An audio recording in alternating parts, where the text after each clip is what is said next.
ನಮಸ್ಕಾರ. ಇಂದಿನ ಈ ಆಳವಾದ ಅಧ್ಯಯನಕ್ಕೆ ಸ್ವಾಗತ. ನಾವು ಪ್ರತಿದಿನ ಅನೇಕ ವಿಷಯಗಳ ಬಗ್ಗೆ ಓದುತ್ತೇವೆ, ಮಾಹಿತಿ ಸಂಗ್ರಹಿಸುತ್ತೇವೆ. ಆದರೆ ಇಂದಿನ ಚರ್ಚೆ ಅಂದ್ರೆ ಇದು ಸ್ವಲ್ಪ ಭಿನ್ನವಾಗಿದೆ. ಹೌದು, ಖಂಡಿತ.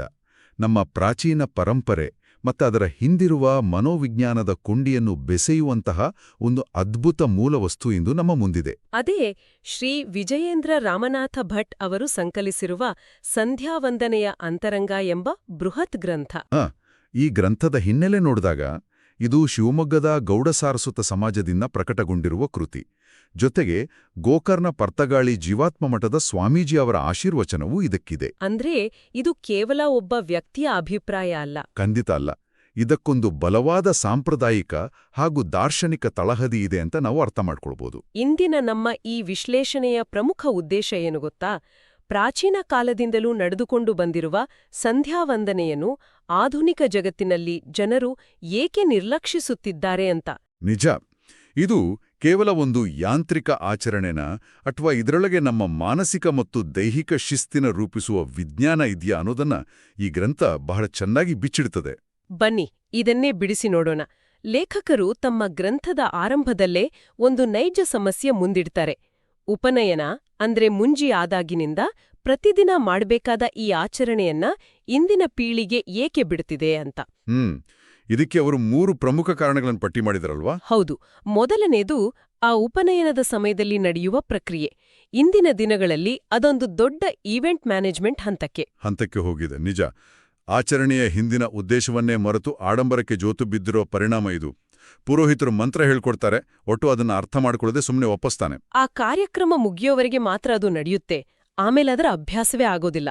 ಇನ್ನು ಎರಡನೇ ಕಾರಣ ಅಂದ್ರೆ ಜನ್ರು ಇದನ್ನ ಕೇವಲ ಒಂದು ದೈನಂದಿನ ಕೆಲ್ಸ ಅಂದ್ರೆ ಒಂದು ಚೋರ್ ಅಂತ ಭಾವಿಸಿರೋದು. ಬೆಳಗ್ಗೆ ಎದ್ದು ಗಡಿಬಿಡಿಯಲ್ಲಿ ಕಾಫಿ ಕುಡಿಯುತ್ತಾ ಮೊಬೈಲ್ ನೋಡುವ ಹಾತುರದಲ್ಲಿ ಇದನ್ನು ಒಂದು ಟೂ ಡೂ ಲಿಸ್ಟ್ನಲ್ಲಿರೋ ಕೆಲ್ಸ ಅಂತ ಕಾಟಚಾರಕ್ಕೆ ಮುಗಿಸ್ಬಿಡ್ತಾರೆ. ಅಲ್ಲಿ ಭಕ್ತಿ ಇರೋದಿಲ್ಲ. ಮೂರನೇ ಕಾರಣ ಬಹಳ ಸ್ವಾರಸ್ಯಕರವಾಗಿದೆ. ಸಂಧ್ಯಾವಂದನೆ 1000 ಪಾಠ ಎಂಬ ಮಾತಿದೆ. ಅಂದ್ರೆ ಬೇರೆ ಬೇರೆ ಪ್ರಾಂತಗಳಲ್ಲಿ ಸಂಪ್ರದಾಯಗಳಲ್ಲಿ ಇರುವ ನಾನಾ ಬಗೆಯ ಪಾಠಭೇದಗಳು. ಹೌದು. ಈ ಪಾಠಭೇದಗಳು ಜನರಲ್ಲಿ ಗೊಂದಲ ಮೂಡಿಸಿವೆ. ಯಾವುದು ಸರಿ ಯಾವುದು ತಪ್ಪು ಅನ್ನೋ ಗೊಂದಲದಲ್ಲೇ ಅನೇಕರು ಇದನ್ನ ಕೈಬಿಟ್ಟಿದ್ದಾರೆ ಅಂತ ಲೇಖಕರು ವಿಶ್ಲೇಷಿಸ್ತಾರೆ. ಇಲ್ಲಿನ ಅತ್ಯಂತ ಆಸಕ್ತಿದಾಯಕ ಅಂಶ ಅಂದ್ರೆ ಈ ನಿರ್ಲಕ್ಷ್ಯ ಎಷ್ಟು ಅಪಾಯಕಾರಿ ಅನ್ನೋದನ್ನು ವಿವರಿಸಲು ಗೋಕರ್ಣ ಮಠದ ಸ್ವಾಮೀಜಿಯವರು ಒಂದು ಅದ್ಭುತವಾದ ಹೋಲಿಕೆ, ಮೆಟಫಾರ್ ಕೊಟ್ಟಿದ್ದಾರೆ. ಆ ಮರದ ಉದಾಹರಣೆ ತಾನೇ? ಹೌದು.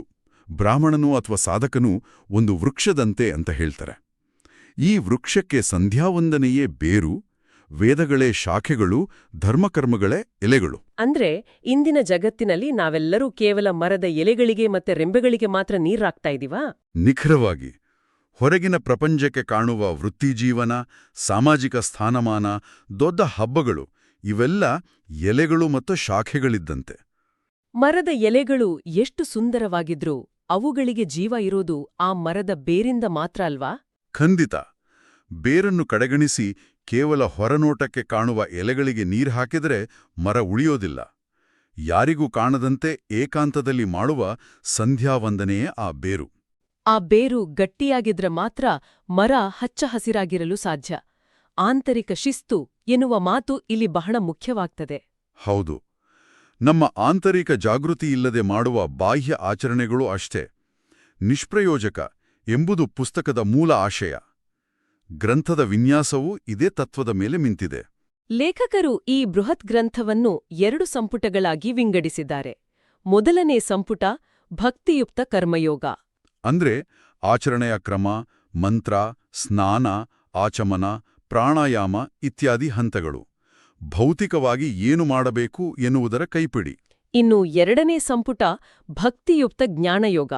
ಇದರಲ್ಲಿ ಆಯಾ ಆಚರಣೆಗಳ ಹಿಂದಿನ ತಾರ್ಕಿಕ ಹಿನ್ನೆಲೆ, ಅಂತರಂಗದ ಒಳನೋಟಗಳನ್ನ ವಿವರಿಸಲಾಗಿದೆ.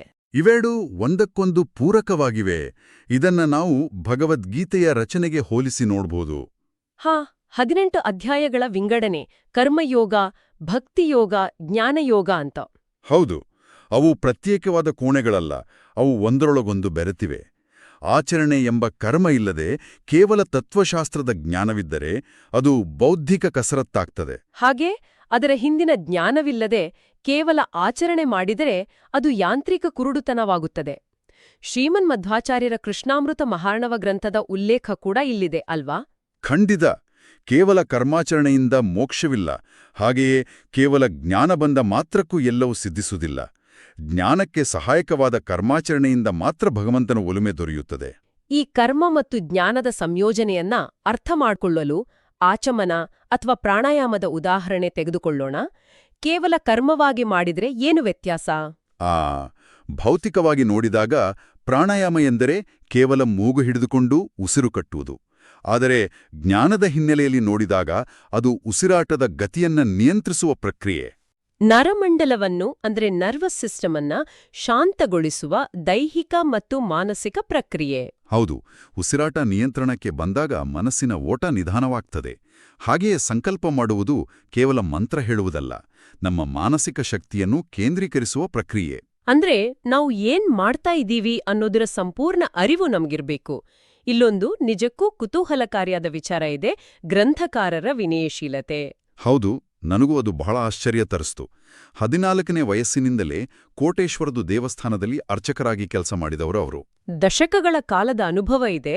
ಆದ್ರೂ ಇಷ್ಟು ದೊಡ್ಡ ಗ್ರಂಥ ರಚಿಸಿದ್ರೂ ಪ್ರಸ್ತಾವನೆಯಲ್ಲಿ ಅತ್ಯಂತ ವಿನಮ್ರವಾಗಿ ನಾನೇನೂ ಜ್ಞಾನಿಯಲ್ಲ, ದೊಡ್ಡ ವ್ಯಾಕರಣಕಾರನಲ್ಲ ಅಂತ ಹೇಳ್ತಾರೆ. ತಮ್ಮ ಈ ಕಾರ್ಯವನ್ನವರು ರಾಮಾಯಣದ ಅಳಿಲು ಸೇವೆಗೆ ಹೋಲಿಸ್ಕೊಂಡಿದ್ದಾರೆ. ಆ ಬೃಹತ್ ಕಪಿಗಳೆಲ್ಲ ಬಂಡೆಗಳನ್ನು ತಂದು ಹಾಕ್ತಿರುವಾಗ ಒಂದು ಸಣ್ಣ ಅಳಿಲು ಮರಳನ್ನು ತಂದು ಸಹಾಯ ಮಾಡಿತಲ್ಲ, ಹಾಗೆ. ಆ ವಿನಯಶೀಲತೆ ಕೇವಲ ಅವರ ವ್ಯಕ್ತಿತ್ವದ ಲಕ್ಷಣ ಮಾತ್ರವಲ್ಲ, ಸಂಧ್ಯಾವಂದನೆಯ ಮೂಲ ಉದ್ದೇಶವನ್ನ ಅರಿತ ಸಾಧಕನ ಸಹಜ ಸ್ಥಿತಿಯದು. ಸಂಧ್ಯಾವಂದನೆಯ ಅಂತಿಮ ಘಟ್ಟವೇ ಗಾಯತ್ರಿ ಜಪ. ಈ ಮಂತ್ರದಲ್ಲಿ ಬರುವ ಧೀ ಶಬ್ದದ ಅರ್ಥವನ್ನ ಲೇಖಕರು ಬಹಳ ವಿಸ್ತಾರವಾಗಿ ಬಿಡಿಸಿಟ್ಟಿದ್ದಾರೆ. ಹೌದು, ಧೀ ಎಂದರೆ ಸಾಮಾನ್ಯವಾಗಿ ಬುದ್ಧಿ ಅಂತ ಅನ್ಕೊಳ್ತೇವೆ. ಆದರೆ ಅದು ಕೇವಲ ನಮ್ಮ ಮೆದುಳಿನ ಬೌದ್ಧಿಕ ಸಾಮರ್ಥ್ಯ ಅಲ್ಲ, ಅದು ನಮ್ಮ ಆಂತರಿಕ ಪ್ರೇರಕ ಶಕ್ತಿ. ಅಂದ್ರೆ ನಮ್ಮ ಬುದ್ಧಿಯನ್ನ ಯಾವ ದಿಕ್ಕಿನಲ್ಲಿ ಬಳಸಬೇಕು ಅನ್ನೋ ವಿವೇಚನೆ. ನಿಖರವಾಗಿ ಆ ಧೀಶಕ್ತಿಯನ್ನ ಜಾಗೃತಗೊಳಿಸುವುದೇ ಗಾಯತ್ರಿ ಜಪದ ಉದ್ದೇಶ. ಈ ಶಕ್ತಿಯ ಜಾಗೃತಿಯನ್ನ ವಿವರಿಸಲು ಅವರು ಕೃಷಿಯ ಒಂದು ಅದ್ಭುತ ರೂಪಕ ಬಳಸಿದ್ದಾರೆ. ಆ ರೈತನ ಉದಾಹರಣೆ ಅಲ್ವಾ? ಹೊಲದಲ್ಲಿ ರೈತ ಮುಖ್ಯ ಬೆಳೆಗೆ ನೀರು ಗೊಬ್ಬರ ಹಾಕ್ತಾನೆ. ಆಗ ಹುಲ್ಲು ಕಳೆಗಳು ತಾವಾಗೇ ಬೆಳೀತವೆ. ಹೌದು, ರೈತನೇನೋ ಹುಲ್ಲಿಗಾಗಿ ನೀರು ಹಾಕುವುದಿಲ್ಲ, ಅದು ಉಪ ಉತ್ಪನ್ನವಾಗಿ ಅಂದ್ರೆ ಬೈ ಪ್ರಾಡಕ್ಟ್ ಆಗಿ ಬರ್ತದೆ. ಅದೇ ರೀತಿ ಭಗವಂತನ ಒಲವು ಅಥವಾ ಆಂತರಿಕ ಜಾಗೃತಿ ಎಂಬುದು ಮುಖ್ಯ ಬೆಳೆ. ಅದಕ್ಕಾಗಿ ನಾವು ಸಂಧ್ಯಾವಂದನೆ ಮಾಡಬೇಕು. ಅದನ್ನ ನಿಷ್ಠೆಯಿಂದ ಮಾಡಿದ್ರೆ ನಮಗೆ ಬೇಕಾದ ಯಶಸ್ಸು, ಕೀರ್ತಿ, ಆಯುಸ್ಸು, ಬ್ರಹ್ಮವರ್ಚಸ್ಸು ಇವೆಲ್ಲವೂ ಹುಲ್ಲಿನಂತೆ ತಾವಾಗಿಯೇ ಒಲಿತವೆ. ಇದು ನಿಷ್ಕಾಮ ಕರ್ಮದ ಸುಂದರ ವಿವರಣೆ. ಲೌಕಿಕ ಲಾಭಗಳಿಗಾಗಿ ಜಪ ಮಾಡಬಾರದು. ಆಂತರಿಕ ಶಕ್ತಿಯ ಜಾಗೃತಿಗಾಗಿ ಮಾಡಿದ್ರೆ ಉಳಿದೆಲ್ಲವೂ ತಾನಾಗಿಯೇ ಬರ್ತದೆ. ಇಲ್ಲಿ ನಂದೊಂದು ಪ್ರಶ್ನೆ. ಆ ಬ್ರಹ್ಮವರ್ಚಸ್ಸು ಅನ್ನೋ ಪದದ ಬಗ್ಗೆ ಸ್ವಲ್ಪ ಹೇಳಿ. ಇದೇನು ಮಾಂತ್ರಿಕ ಶಕ್ತಿನಾ? ಇಲ್ಲ, ಯಾವುದೇ ಮಾಂತ್ರಿಕ ಶಕ್ತಿಯಲ್ಲ. ತಲೆಯ ಹಿಂದೆ ಹೊಳೆಯುವ ಬೆಳಕಿನ ಚಕ್ರವೂ ಅಲ್ಲ. ಮನಸ್ಸನ್ನ ಹತೋಟಿಯಲ್ಲಿಟ್ಟುಕೊಂಡ ವ್ಯಕ್ತಿಯ ಮುಖದಲ್ಲಿ ಮೂಡುವ ನೈಸರ್ಗಿಕ ಕಳೆ ಇದು. ಅವರ ಮಾತುಗಳಲ್ಲಿರುವ ಸ್ಪಷ್ಟತೆ, ಆತ್ಮವಿಶ್ವಾಸ ಇದೆಲ್ಲವನ್ನೇ ಬ್ರಹ್ಮವರ್ಚಸ್ಸು ಅಂತಾರಲ್ವಾ? ಖಂಡಿತ. ನಿಯಮಿತವಾದಿ ಧ್ಯಾನ ಮಾಡೋದ್ರಿಂದ ಮಾನಸಿಕ ಗೊಂದಲಗಳು ನಿವಾರಣೆಯಾಗಿ ಈ ಆತ್ಮವಿಶ್ವಾಸ ತಾನಾಗೇ ಮೂಡುತ್ತದೆ. ಇದನ್ನೇ ಲೇಖಕರು ಹುಲ್ಲಿಗೆ ಹೋಲಿಸಿರುವುದು. ಹಾಗಾದ್ರೆ ನಾವು ಮನೆಯಲ್ಲಿ ಪ್ರತಿದಿನ ಮಾಡುವ ದೇವರ ಪೂಜೆಗೂ ಈ ಸಂಧ್ಯಾವಂದನೆಗೂ ಇರುವ ಮೂಲ ವ್ಯತ್ಯಾಸ ಏನು? ಪೂಜೆ ಮಾಡಿದ್ರೆ ಸಾಲದಾ? ಇದನ್ನು ನಾವು ವಿಶಾಲ ದೃಷ್ಟಿಕೋನದಿಂದ ನೋಡಿದಾಗ ಲೇಖಕರು ಈ ವ್ಯತ್ಯಾಸವನ್ನ ಬಹಳ ಸೊಗಸಾಗಿ ಬಿಡಿಸಿಟ್ಟಿದ್ದಾರೆ. ದೇವರ ಪೂಜೆ ಎಂದ್ರೆ ನಮ್ಮ ಹೃದಯದಲ್ಲಿರುವ ಭಗವಂತನನ್ನು ಆವಾಹನೆ ಮಾಡಿ ಹೊರಗೆ ತರುವುದು.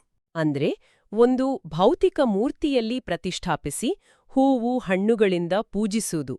ಇದು ಬಾಹ್ಯೀಕರಣದ ಪ್ರಕ್ರಿಯೆ. ಹೌದು. ಆದರೆ ಸಂಧ್ಯಾವಂದನೆ ಎಂದರೆ ಹೊರಗಿರುವ ಭಗವಂತನನ್ನು, ಆ ಅನಂತ ಶಕ್ತಿಯನ್ನು ಧ್ಯಾನದ ಮೂಲಕ ನಮ್ಮ ಒಳಗೆ ಸೆಳೆದುಕೊಳ್ಳುವುದು. ನಮ್ಮ ದೇಹ ಮತ್ತು ಮನಸ್ಸನ್ನೇ ದೇವಾಲಯವನ್ನಾಗಿ ಮಾಡಿಕೊಳ್ಳುವ ಆಂತರೀಕರಣದ ಪ್ರಕ್ರಿಯೆ ಇದು. ನಿಖರವಾಗಿ ಇದೊಂದು ಸಂಪೂರ್ಣ ಆಧ್ಯಾತ್ಮಿಕ ತಪಸ್ಸು. ಆದ್ದರಿಂದಲೇ ಪೂಜೆಗಿಂತ ಮಿಗಿಲಾಗಿ ಇದು ಪ್ರತಿಯೊಬ್ಬರಿಗೂ ಕಡ್ಡಾಯವಾದ ತಳಹದಿ. ಈ ಆಂತರೀಕರಣದ ಪ್ರಕ್ರಿಯೆಯಲ್ಲಿ ಅಘಮರ್ಷಣ ಅನ್ನೋ ಹಂತದ ಬಗ್ಗೆ ಉಲ್ಲೇಖ ಇದೆ. ಇದರ ಅರ್ಥ ಏನು? ಅಘಮರ್ಷಣ ಎಂದ್ರೆ ಪಾಪಗಳನ್ನು ಅಥವಾ ಕಶ್ಮಲಗಳನ್ನು ನಾಶ ಮಾಡುವುದು. ಇದೊಂದು ಅದ್ಭುತವಾದ ಮಾನಸಿಕ ಶುದ್ಧೀಕರಣದ ಪ್ರಕ್ರಿಯೆ. ದೈನಂದಿನ ಜೀವನದಲ್ಲಿ ನಾವು ಮಾಡುವ ಸಣ್ಣಪುಟ್ಟ ತಪ್ಪುಗಳು, ಕೋಪ, ನಕಾರಾತ್ಮಕ ಯೋಚನೆಗಳು ಮನಸ್ಸಿನಲ್ಲಿ ಹೊರೆಯಾಗಿ ಒಂದು ಬಗೆಯ ಅಪರಾಧ ಪ್ರಜ್ಞೆಯಾಗಿ ಉಳಿಯುತ್ತವೆ. ಹೌದು, ಆ ಮಾನಸಿಕ ಕಸವನ್ನೇ ಇಟ್ಟುಕೊಂಡು ಭಗವಂತನನ್ನ ಒಳಗೆ ಆವಾಹನೆ ಮಾಡಿಕೊಳ್ಳಲು ಸಾಧ್ಯವಿಲ್ಲ.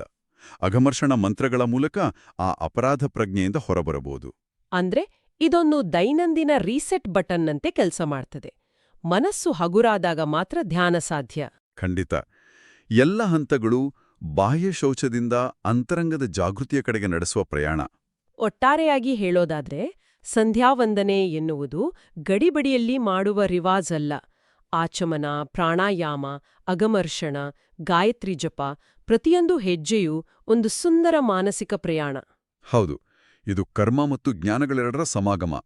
ಬೇರಿಗೆ ನೀರು ಹಾಕದೆ ಮರ ಬೆಳೆಸಲು ಸಾಧ್ಯವಿಲ್ಲ ಅನ್ನೋದು ಎಷ್ಟು ಸತ್ಯವೋ, ಆಂತರಿಕ ಶಕ್ತಿಯನ್ನು ಜಾಗೃತಗೊಳಿಸದೆ ಕೇವಲ ಬಾಹ್ಯ ಸಾಧನೆಗಳ ಬೆನ್ನು ಬೀಳುವುದು ಕೂಡ ಅಷ್ಟೇ ವ್ಯರ್ಥ.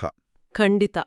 ನಮ್ಮ ಪರಂಪರೆಯಲ್ಲಿ ಬಂದಿರುವ ಆಚರಣೆಗಳೆಲ್ಲವೂ ಮೂಢನಂಬಿಕೆಗಳಲ್ಲ, ದೈಹಿಕ ಮತ್ತು ಮಾನಸಿಕ ಸಮತೋಲನವನ್ನ ಕಾಯ್ದುಕೊಳ್ಳುವ ಸಾಧನಗಳು ಅಂತ ನಮಗೆ ಸ್ಪಷ್ಟವಾಗುತ್ತೆ.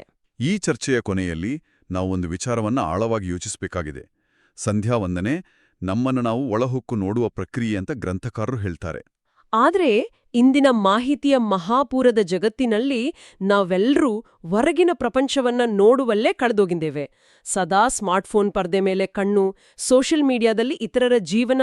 ಹೌದು, ಕ್ಷಣಿಕ ಮನ್ನಣೆಗಾಗಿ ನಮ್ಮ ಶಕ್ತಿ, ಸಮಯ ಎಲ್ಲವೂ ಆ ಬಾಹ್ಯೀಕರಣದಲ್ಲೇ ಕಳೆದು ಹೋಗ್ತಿದೆ. ಹಾಗಾಗಿ ನಮ್ಮದೇ ಅಂತರಂಗಡ, ನಮ್ಮದೇ ಬುದ್ಧಿಯನ್ನು ಬೆಳಗುವ ಆ ಧೀಶಕ್ತಿಯನ್ನು ಜಾಗೃತಗೊಳಿಸಲು ಕನಿಷ್ಠ ಕೆಲವು ನಿಮಿಷಗಳನ್ನಾದರೂ ನಮ್ಮೊಳಗಿನ ಬೇರಿಗೆ ನೀರುಣಿಸಲು ನಾವು ಮೀಸಲಿಡುತ್ತಿದ್ದೇವಾ? ಇಷ್ಟೊಂದು ಹೊರಮುಖಿಯಾಗಿರುವ ಜಗತ್ತಿನಲ್ಲಿ ಬಾಹ್ಯ ಆಚರಣೆಗಳಿಗಿಂತ ಈ ಆಂತರಿಕ ಎಚ್ಚರವೇ ಮನುಷ್ಯನ ನಿಜವಾದ ಅರಿವಿನ ಮಜಲು ಅಲ್ಲವೇ? ಇದು ಪ್ರತಿಯೊಬ್ಬರೂ ತಮ್ಮನ್ನು ತಾವೇ ಕೇಳಿಕೊಳ್ಳಬೇಕಾದ ಪ್ರಶ್ನೆ.